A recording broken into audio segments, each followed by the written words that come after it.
mente sempre agitazione e non discutere di ciò che sai. Su tutto il resto esprimi sempre un'opinione, chi non conosce dignità non può nemmeno percepire umiliazione. Se qualcuno mai te lo rinfaccerà, non gli rispondere, sorridigli sogno.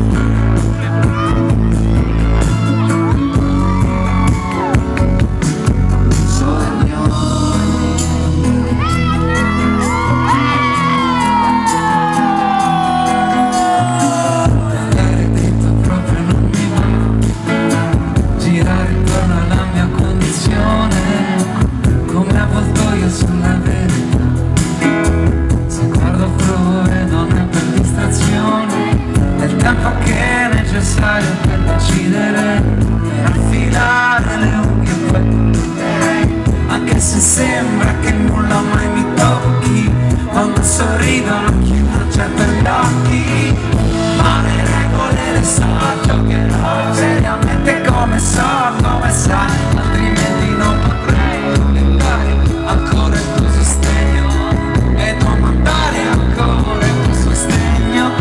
Certamente soffrirai, mamma mia, ti ribellerai, ti maledirai, mi dirai che ti rovinerai, poi mi odierai, poi forse ci penserai Bene questo king quando mi rincontrerai e sorriderai. Sornione Nicolò Fabio, buonanotte a tutti. ricorda bene questo video E chi se lo scorda Nicolò? avremo modo di parlarne nel corso del 2014. Spero molto lungo sia. Sornione Daniele Silvestri,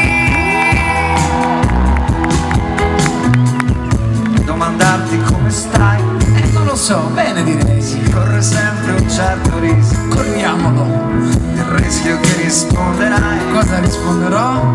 e questo sai, non è il tuo disco. Grazie!